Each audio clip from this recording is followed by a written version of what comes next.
careers for 2 years. When I got to Jordan High School, it was part of my schedule. Had no idea what to expect. Thank goodness Karen Murphy was there, and she said, just follow me. And so I went on a journey with her the first year, and she had a lot of resources, a lot of ideas. As I started teaching it, though, I found it was a little outdated. Some of it was a little bit boring for me, and so I had to make it more interesting to me, otherwise I was going to poke my eyes out. And so I started doing some things. We got together with Trish and a few other people from Georgia District, where we talked about things that needed to be included, things to bump and change. And so they came up with the core that you guys have in front of you, right? Everybody have that? The first thing that's hard to see is, why is it important for students to start thinking about careers in high school? When I got into this careers class, my principal started talking about, yeah, I know we're not really going to keep doing this, so don't worry about it, just get through it. As I started going along, I was like, wow, if we have 10th grade as an audience right at this point, it's a really good time to kind of look at what things can we approach now that we have them all together at the same time. And so we started looking at that. With those, they came up with 3 standards. And I'm not going to go into that too much, but the whole purpose of doing this in high school is when better to do it. They've already started thinking about it in elementary when they do their jobs and responsibilities units and things like that. When they get into high school, they're still thinking about, what is it I want to be when I grow up? But when you talk to these students in careers, you'll find that they don't really have a lot of realistic goals. Their goals are a little bit skewed. They know what mom and dad want them to do, and they have their ideas of what they want to do, especially if it's tattoo artist or whatnot. But they're not really realistic. And I also found that a lot of them had this really strong idea that it's either college or McDonald's. I either went to college and I got a degree and I was able to get something, they didn't know what that meant, or it was, I'm probably going to have to go to McDonald's and work there for the rest of my life. So we found that there's a lot of it. In this, you start talking about things and they look at it and go, oh, it's this huge map of things and options and choices, and all of a sudden you have to make them choose things. And it's very important to help them understand at the very beginning, you have to know the options that you have on this map. It's not here's the thing and you have 2 options. It's you have lots of different options, and there are things and people and places that you can go to get help for it. So this course becomes part of that. So the 3 standards. Standard 1 is students will identify their values, interests, and personalities and how they affect their career choices. So the first part that we came up to with this curriculum was that they needed to find out about themselves, their likes, the things they didn't like, what they wanted to be doing, what they've already done, put those things together and start finding out what kind of options do I have as far as careers there. So it's that occupational research, it's the skill surveys. UtahFutures.org is a great website that helps with that. They are still in the process of revamping that website and finding out new ways to do it. And some of the researches I'll show you in a second will help you with that. So the second standard is to identify and discuss the relationship between education, vocational training, and career choices. And this was the section that kind of went with the video that Trish showed you earlier.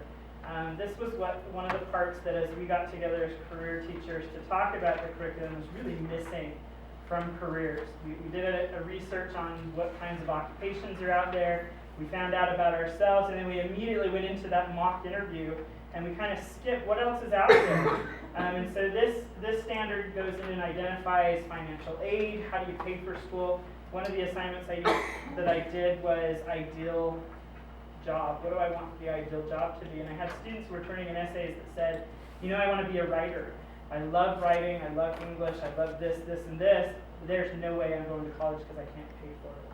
And that was her essay, and we went in and we had to start identifying with her ways that she could possibly do that. So it's those discussions, it's giving those opportunities. This area I have found, we have a lot of resources within the district, whether it be your work-based learning coordinator, you have your CTE director who can come in and talk about pathways. You have recruiters that you can bring in. I had a Navy recruiter that would come in and talk about military and some of the scholarships that are available to them that way. So the second one is all of that, what else? What other opportunities do I have? And then the last one is students will learn and demonstrate essential job-seeking skills. And this is where Karen Durfee had some really good stuff. If you've ever done mock interviews, they're a lot of fun. And I found that this was one of the most real-to-life things that the kids could do. They got very excited about it. They came in, they did their interviews, and they were really proud of themselves. Even so much that I had a lot more kids as time went on. I found a lot of kids would come back and tell me, I went in and did a real interview, and because of class, I was able to get this job. And I know that because the interviewer told me these are things they liked that I did. So that was exciting. And that's another thing, that your work-based learning facilitator at each one of your high schools, they will help you set this up. They will get people from industry to come in and do the mock interview. We want it to be as realistic as possible. We want people interviewing them that's what they really do. So they'll help you with that. Help you do that, and then find people in the community that can actually do the interviews. The kids love that it's not us. They love that there's somebody else coming in, even if it's parents from the PTA or it's the credit unions that they're bringing in people to do the interviews. They love that. And they love that feel of, is this real? And you tell them, absolutely this is real. Are they going to hire me on the spot? Absolutely not. It's a mock interview, but it's real, and this is exactly what it would feel like. So breaking down the first one, I don't want to go into a lot of time because you guys don't have a lot of time, but like I said, Utah Futures is the best place that I found resources for this, and I'll show you more of those resources as well. It's going in and finding out what their values are, talking about SMART goals, talking about soft skills, and we had talked about in our collaboration that we did last spring, the videos that are on YouTube for soft skills. And again, we can get you links for those as well. I don't have the links for that, but here. Second one is knowing the people that you can access. So you've got in here life career option and alternatives. There's not just college, but you've also got training or military service, especially focusing on non-college related trades and skills. As you saw in the video, there's a high percentage of students who are not actually going to college, and what are their other options. So focusing on those as other things, identify post-secondary options. Let's see, talking about how the things that they'll need to do for that. I actually got a study from LinkedIn just recently that said there are several universities that are dropping the ACT and the ACT for college. They're not requiring it anymore. They're going off of their grades. So there's a lot of big universities that are doing that. So talk about that as another thing that I thought was very interesting that colleges and universities are looking at. I went to a Pathways conference, and Arizona, they looked at their curriculum. They decided that there were programs that didn't require a 4-year degree. And I think it was in their digital media area. It's a 2.5-year degree to get the credentials that they need to go out and be successful. So they're even looking at, like, reevaluating their approach to training people. So. But that is an important part of understanding what they need to do to get through that, so taking them through that process. Connect decisions about transitions in terms of future goals and CTE pathways. Whoops, I'm not used to using this iPad or this computer. The CTE pathways, it's a great time to bring in your CTE director to talk about what the pathways are. I found that teaching careers, a lot of the kids have no idea what the pathways are. They're taking these classes just for fun. They're not really getting on the pathways, so it's a good time to bring that in. Does everyone know who your CTE coordinator in your high school is? Okay, you all know. Great. We talked about that one, and then the last part is the work-based learning. They also have other resources that they can come in, whether it be the internships. I had one of the teachers from our school to come in and talk about internships, and she talked about these are some of the opportunities that you can come in and do that. So it's the people in your school. This is where a lot of that comes in, that can come in and do demonstrations or presentations on those to help give the kids different information there. As far as the last standard goes, this is where I spent most of my time because this is really what I was told I needed to make sure I taught, and that's getting them ready for job seeking skills. The first part is understand the use of resume, cover letter references, character and work related, and letter of recommendations, helping them understand that. And I had the little cartoon that said, what do you mean it's not a good resume? It's the most expensive one that they had on eBay. Amazingly, these kids totally will go out and they'll find a resume online and they'll just print it and turn it into you, thinking that that's what they're supposed to do. Learn and demonstrate the ability to interview and communicate successfully, talking about how it is to communicate effectively. I had one time where we were talking about references, and I said, we need 6 references, I need their information, and they're like, well, can we just make those names up? No, you can't make those names up. You're going to need those. And they would talk about, well, do I have to call them? Yes, you need to call them. So there's the communication, talking about how you communicate effectively to get those references and recommendations. And then the last part is explore job search techniques, internet networking, word of mouth, counselors, etc. And so it's that job networking that occurs. And this is my plug real quickly for LinkedIn. As part of my curriculum, I had my students set up a LinkedIn account. They were required to share that with me and connect with me. And then they started connecting with other faculty. It's a time to educate your faculty as well that LinkedIn is not Facebook. It's a professional platform to allow students to get recommendations from their teachers, but not only within their teachers, once they start going on to secondary education as well, they can start doing that, and with their jobs. It's a way to set up an online resume that is constantly being added to. One of the things that I found as I was starting to teach this class, a paper resume is very outdated. We're constantly having to rewrite it and retype it up. The LinkedIn account was a way for these students to go in there, and they were constantly going in and adding it. And they love this because it's a social media. They get to go in and add things to it constantly. LinkedIn starts sending, based off of their interests and things, it starts sending them articles based on what they've told them they're interested in. It also makes connections, so they are not only making connections with their friends, which is good, but also connecting with people within the district, whether it be teachers. I know that our new superintendent, he's in there and he will connect with students as well. So it's a great way to make those connections. I also require that they connect to 3 universities that they're interested in. And so they can go in and say, this is a university I'm interested in, and then they go find their area that they want to study when they go to college, and they go in and add those universities that have those as programs. A lot of the kids are like, well, I'm just going to go to BYU. Well, do you know if they have your area that you want to study? I mean, are they the best university for that? And the kids are like, I don't care, I'm just going to BYU. Well, that's not how it works. And so we talk about that with LinkedIn. It's a great resource that way. And that helps with the internet and the networking and things. It's very private.